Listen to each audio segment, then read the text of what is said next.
Salam, hörmətli izləyicilər. İnşallah ki, 51-ci sualdan davam edirik. Mürəkkəb efirlər və yağlar üzv maddələr bölməsindən. Deyir ki, hansı sxemlərdə efirləşmə reaksiyasının mexanizminin mahiyyəti doğrudur? Yəni, mahiyyət deyəndə burada əsas məsələ nədir? Yəni, turşunun OH qrupu ilə spirtin H qrupu arasında reaksiya gedir. Bu da ki, görürük ki, 1-də və 3-də göstərilib ki, yəni turşunun OH qrupu, spirtin H qrupu, turşunun OH qrupu, spirtin H qrupu arasında reaksiyanın baş verdiyini göstərirlər. Bunun üçün də cavabımız 1-3C variantına uyğun gələcək. Doğru deyil mahiyyəti də bunun əksi olacaqdır. Yəni ki, 2 və 3 ifadəsində görürük ki, bu artıq doğru deyil. Yəni ki, Y variantına uyğun gəlir. 53. Maddələr arasında gedən reaksiyaların nəticəsində hansı efirlər alınır? Demək, spirtlə spirt arasında reaksiya baş verərsə, yəni 1 ilə 2 arasında reaksiya baş verərsə, bu hissədə sadə efir alınacaq. Spirtlə turşu arasında mürəkkəb, yəni ki, 2-3, spirtlə yenə turşu arasında da yenə mürəkkəb efir alınacaq. Yəni 1-2 sadə qalanları mürəkkəb. 1-2 sadə, 1-3 və 2-3 mürəkkəb olacaq. C variantına uyğun gəlir. Hansı maddə polimetil metakrilatın monomeridir? Metil, bu da metakrilat. Bu akrilat. Cavab D variantına metil, metakrilat. Sonunda cavabımız D variantına uyğun gələcək. Metil turşusu, metil spirti ilə metakrilat efirin turşusunun birləşməsinə əmələ gələn. Hansı maddə maye yağla əmələ gətirir? Maye yağla əmələ gətirməsi üçün gərək ki, doymamış ali karbon turşusu olsun. Bu da ki, öz əksini C variantında tapmışdır ki, oleindir.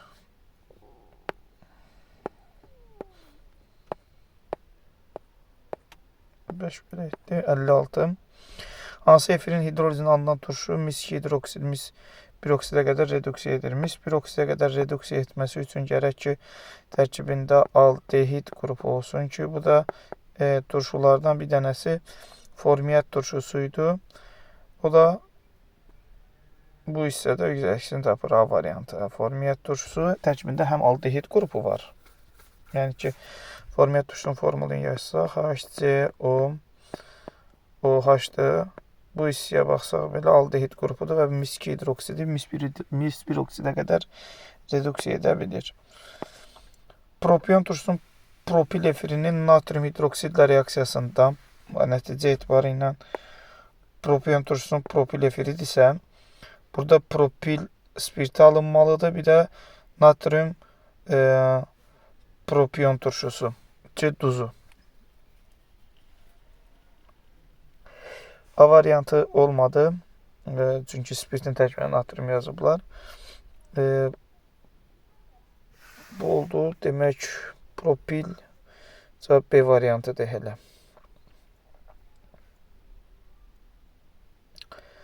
Sonra, yəni ki, həm görürük ki, burada natrium duzudur propion turşusunun, həm də ki, bu da propil spirtidir. 0,1 mol metil formiyyət efirinin yanmasına əmələ gələn karbon qazının əhəngili sudan buraxdıqda neçə qram kalsium karbonat alınır? Metil formiyyatın tərkibində 2 dənə karbon var. Demək, bir metil formiyyat. Metil formiyyatda 2 dənə karbon var. Ümumi formulunu yazarım. C2H4O2.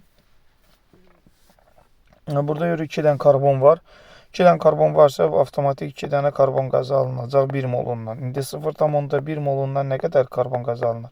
0,2. Yəni, tənasüb qursaq 1-ə 2-dir. 0,1-ə x bərabər 0,2 çıxır. Onda 0,2 dənə karbon qazı kalsium hidroksidlə reaksiya daxil olsa, Bu da ki 1 mol kalsium karbonat verir. Plus su da alınır. Mən daha həmin hissəni yazmıram da. Yəni ki, sadəcə bizə bu hissə lazımdır. Onsuzdur 1-in 1-ə nisbəti nəticəsində. Yəni burada su da alınır. ZH2O. 0,2 moldan nə qədər çöküntü alınır bilmirəm, amma 1 moldan 100 qram çöküntü alındığını görürəm. Onda x bərabərdir 20 qram çöküntü olacaq. 20 qram çöküntü olacaq. Bu da ki A variantına uyğun gələcək. Nisbi molekul kütləsi bərabər olan doymuş bir atomlu spirtlə doymuş bir əsas karbon turşunun reaksiyasına alınan mürəkkəb efirin nisbi molekul kütləsi 102 edirsə, spirtin formulunu müəyyən edin. Demək, burada diqqət ediləsi məqam. Spirt üzərinə turşu, alınacaq efir, su. Efir, su. İndi efirin kütləsi 102-dir. Buradakı 18. Bizə də deyir ki, spirtin emeri ilə turşunun emeri bir-birinə bərabərdir. Onda bunların cəmi bizə 102 plus 18, onda emer özü bərabərdir 60 verəcək. Yəni, həm spirtin, həm də turşunun emeri 60-dır. İndi bizdən soruşur ki, spirtin formulu müəyyən edə. Spirtlərdəki CnH2n plus 1 OH düsturuna malik olduğundan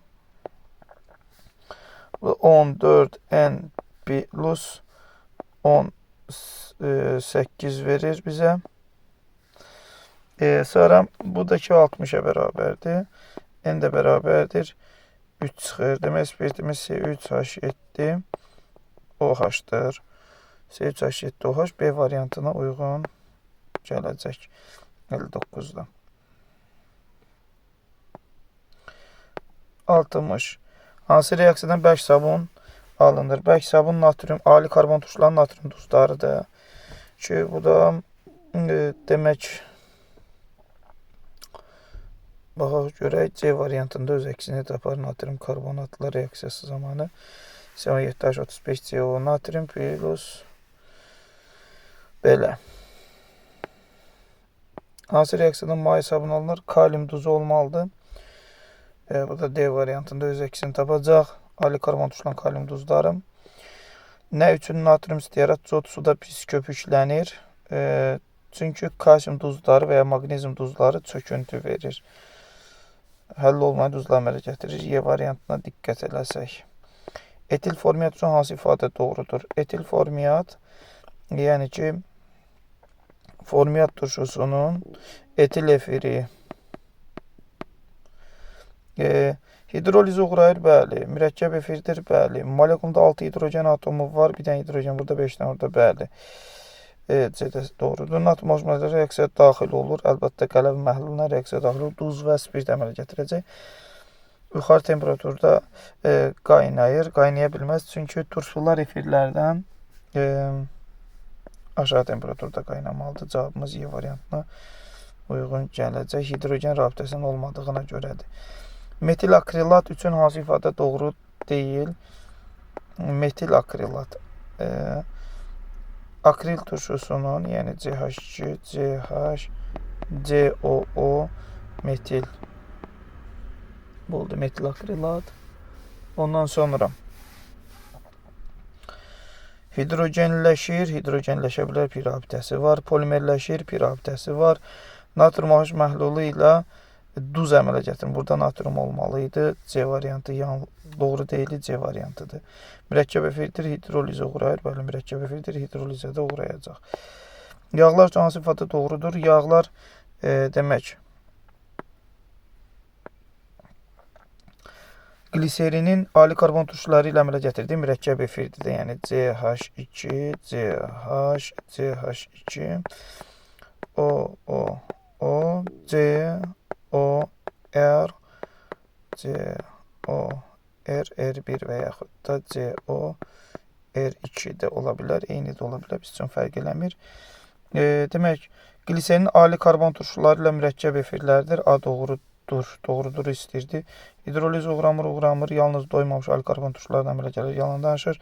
Çünki doymamışlardan maye, doymuşlardan isə bərk yağ əmələ gəlir. İcmal molekulu birləşməlidir.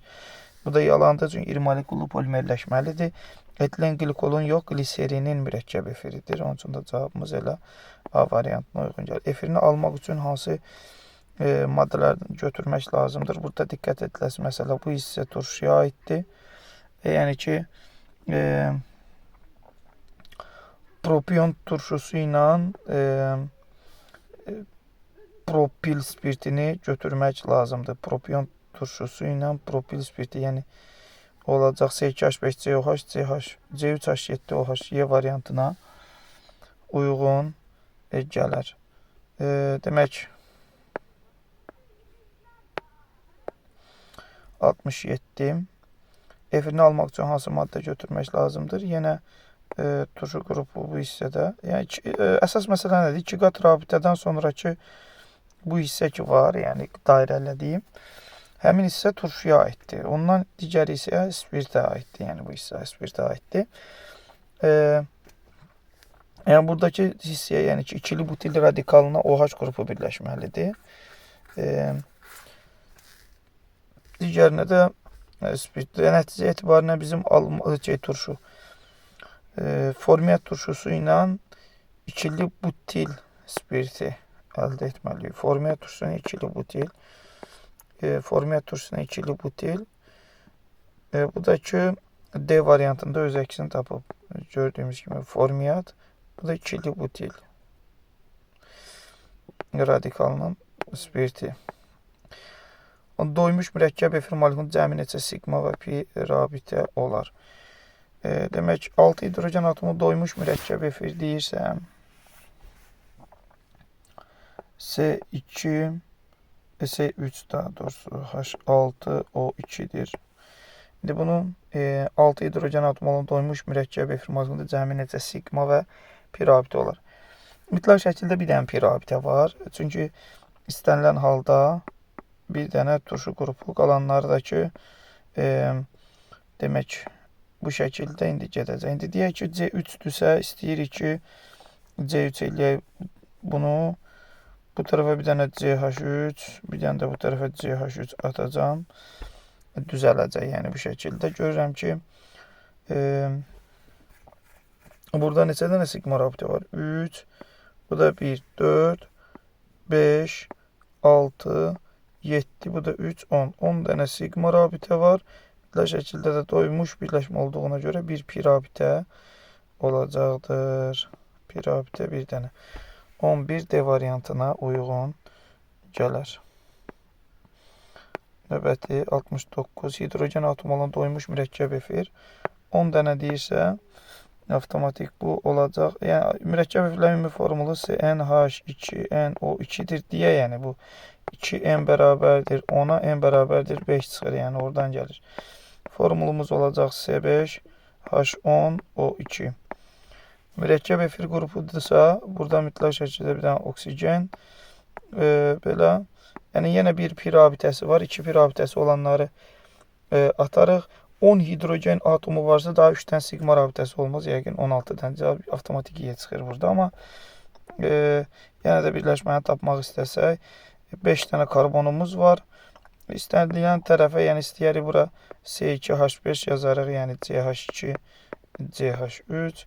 Bu tərəfə də CH2, CH3.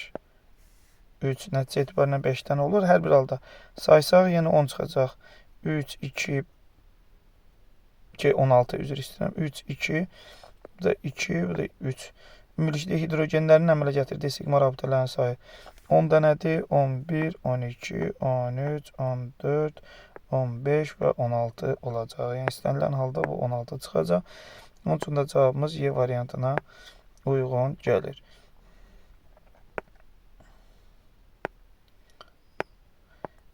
Yağ plus natrium hidroksid, gliserin və demək, gliserin və natrium duzlar bildiyimiz kimi bərk sabun alınmasında istifadə olunur. Yəni bura bərk sabun olacaq. Çünki ali karbon turşuların natrium duzları bərk sabun verir bizə. Y variantına uyğun gəlir. Amma kalium duzları isə maye sabun verir. Bu da A variantına uyğun gəlir. 72. Trinitrogliserin hansı sinif birləşmələrə aiddir? trinitrogliserin efirlərə, mürəkkəb efirlərə aiddir. Çünki gliserin özü spirtdir. CH2. Bunun da ki, turşularla əmələ gətirdiyi trinitrogliserin. Gördüyümüz kimi burada 3 dənə NO2 qrupu var. 3 dənə NO2 qrupu varsa, avtomatik bu da oksigenə birləşibsə, birbaşa karbona birləşməyibsə, artıq nitro birləşmə deyil də mürəkkəb efir olacaq. Yəni, B variantına uyğun gələcək. Sonra 73-də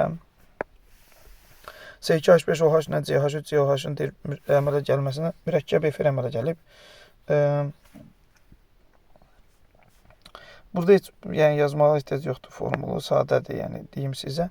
C2H5CH3CH. Burada da 2 dənə karbon var, burada 2 dənə. Ümumilikdə neçə karbon varımızdır? 4 karbon. Turşularla spirtlər arasında mürəkkəb efir əmələ gəlir. Sadə efir deyil, yəni 2-ni götürürük. Siniflərarası izomeri də butan turşusu olacaq, bu doğrudur. Çünki niyə? 4 dənə karbonu var, butanda da 4 dənə karbon var. Mürəkkəb efirlər turşularla siniflərarası izomeridir. Karbon sayıları eyni olanda artıq bunlar siniflərarası izomer olacaq. 2-3 doğrudur. 74. 2CH3 falan temperatur 40 dərəcədən aşağıda burada sadə efir alınır. Temperatur 40 dərəcədən yuxarı olsaydı alken alınardı. Burada isə dimetil efir alınır. Yəni CH3 CH3 dimetil efir alınacaq. Siniflərarası izomeri etil spirtidir. Bəli, çünki sadə efirlər spirtlərlə siniflərarası izomeridir. Karbon sayı 2 olanda etil spirtində də 2 dənə karbon var deyə siniflərarası izomer. Simmetrik sadə efirdir. Bu da doğrudur. Mürəkkəb efirdir. Yalan oldu. 1-2 doğru cavabımız D variantına uyğun gəlir. Yenə burada görürük ki, sadə efir alınmasıdır. Sadə efirdir. 1 doğrudur. Siniflərarası izomeri butil spirt olacaq. Niyə? Çünki 2 dənə C2H5OH birləşib 4 dənə karbonlu artıq sadə efir alınır. Bu da ki, siniflərarası butil olacaq. Sonra 3-dəki yanlışdır, mürəkkəb efirdir. Çünki cavabımız 1-2B variantına uyğun gəlir. 76. Karbon turşusu A, spirt A sayda karbon atomu saxlayır. Reaksiyadan mürəkkəb efiri X. Demək, diqqət ediləcək məsələ nədir? Karbonun və spirtin karbon atomlarının sayı eyni olmalıdır. Burada indi birinciyə baxaq. Turşuya aid olan hissə bu qədərdir. Yəni, burada 3 karbon var. Burada isə 2 karbon var spirt hissədə. 1 yandı. Çünki spirtlə karbon atomları sayı eyni olmalıdır. Yəni, burada turşu hissə və turşuda bu oksigen ora aid deyil. Bunda yəni, bu hissə görürük ki, burada 1 dənə karbon var. Spirtdə də 1 dənə karbon var. 2-ni götürərik. Burada turşuya aid olan hissədə 4 karbon var. Spirtə aid olan hissədə 4 karbon var. 3-ü də götürərik. Cavabımız 2-3B variantına uyğun gəlir. Yəni, 77 oxşar sualdır. Demək, karbonda karbon atomlarının sayı eyni olmalıdır. Yenə bu şəkildə burada 3 karbon var. Burada da 3 karbon var. 1-i götürərik. Karbon atomlarının sayı bəli. Sonra burada da yenə 1 karbon, burada da 1 karbon var. Yenə 2-ni də götürərik. Burada 2 karbon, burada isə 1 karbon var. 3-ü götürməliyik. Cavabımız 1-2B variantına uyğun gələcək. Tərkibində 50% kənar qarışıq olan 60 qram sirkə turşusunun efirləşmə reaksiyasının nəticəsində 22 qram etil asitat alınmışdır. Məhsulun praktik çıxımını hesablayın. Demək, sirkə turşusu, belə deyək də, efirləşmə məhsulunu da aşağıda verib ki, etil asetat alınıb. Sirkə turşusunun üzərinə spirt gəldikdə efir alınır. İndi mən daha plus su da alınır. Onların işimiz yoxdur. Su. Burada normalda 1-in 1-ə nisbətində reaksiya gedir. Yəni 60 qram sirkə götürülüb, 60 qram sirkənin 50%-i yəni qarışıqdır. Bu da nə deməkdir? Yəni bu 50% qarışıqdırsa 60-ın 50%-i 30 eləyir. Demək 30 qram sirkə varımızdır. Yəni burada 30 qram sirkə varımızdır. 30 qram sirkə ilə biz nə qədər efir əldə etməli idi bilmirəm, amma 60 qram sirkə ilə 88 əldə etməli idi. Nəticə etibarıyla x-imiz bərabərdir 44 çıxır. Praktik çıxım 100% olanda bu bizə 44 verir. Amma 22 qram olanda praktik çıxımımız nə qədər olur? Y%, y də bərabərdir. Tənasübü əldə eləsək 50%. Taparaq praktik çıxımımız 50% olub A variantına uyğun gəlir.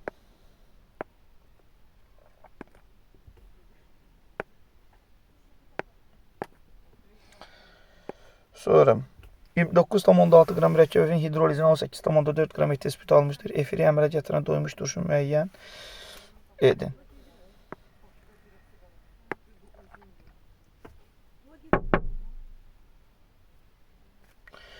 Demək 29,6 qram mürəkkəb efirin hidrolizində 18,4 qram etil spirti alınmışdır. Efiri əmələ gətirən doymuş turşu müəyyən edək.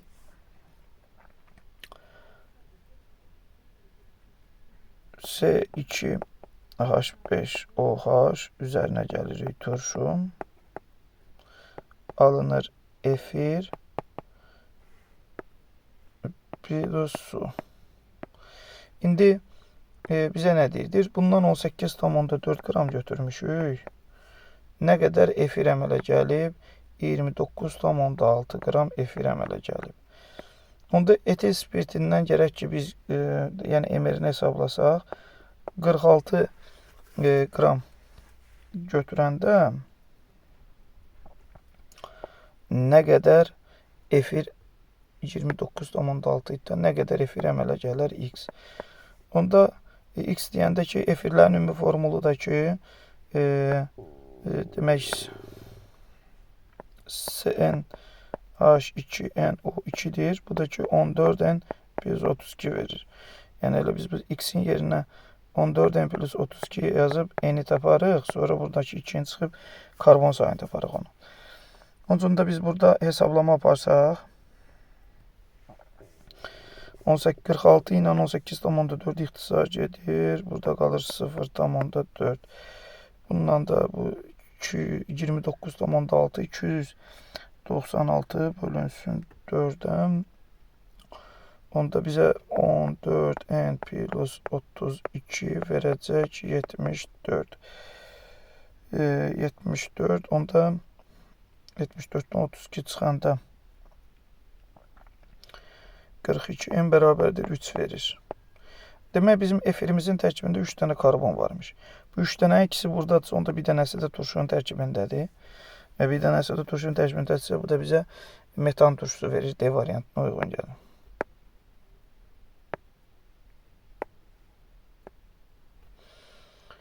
E, 30 qram sirkə turşusu artıq miqdarda götürülmüş etil spirtin qarşı tərəsində 35,2 qram sirkə turşusu etil efiri alınmışdır. Bu nəzərə çıxımın neçə faizini təşkil edir.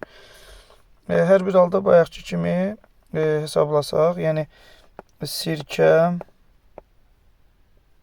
yəni üzərinə etil spirti gəldi, efir aldıq, bizə lazım olan hissə budur.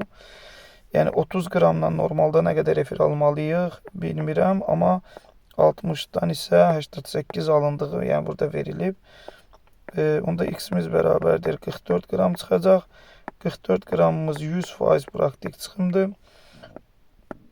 35,2 isə x faizdir. Onda 35,2-ni bölərik 44-ə vurarıq 100-ə, x bərabərdir 80% edəcək cavabımız A variantına uyğun gələr. 81. Hansı reaksiyadan mürəkkəb efir alınır?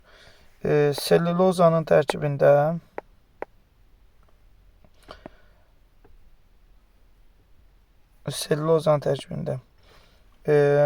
spirt qrupları var.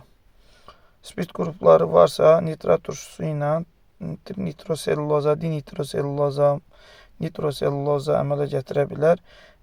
Glikoza, sirkə turşusu ilə, bu da tərkibində ümumiyyətlə karbohidratlar OH qrupu saxladığından mürəkkəb efir əmələ gətirəcək. Amma benzolda spirtə aid olan OH qrupu olmadığından əmələ gətirməyəcək. Yəni karbohidratlar Həm spirtlər indi həm də ki, ya aldehid olur, ya siklik birləşmədir. Bu da indi karbohidratlar mövzusundan bilirsiniz. Hər bir halda bunun tərkibində spirt qrupu var deyə şəkərlərin onun üçün də 1, 2 də mürəkkəb efir alınacaq. Cavabımız B variantına uyğun gələcək.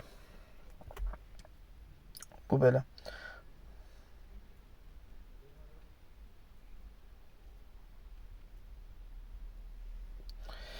Demək, tereftal turşusu etilən glikol. Tereftal turşusu iki əsaslı turşudur. Glikol da ki, spirtdir. Hər bir halda bunlar efir əmələ gətirərlər. Toluol benzoldur. Yəni benzol, aromatik benzol sırası karbonhidratlara daxildir. Yəni turşu zat deyil. Onun üçün də 2 olmadı. Nitrat turşusu və gliserin. Oksigenli qeyri-üzvi turşu və gliserin də ki, spirtdir deyə bunlar arasında da mürəkkəb efir əmələ gələr. 1, 3, D variantına uyğun gələcək cavabımız.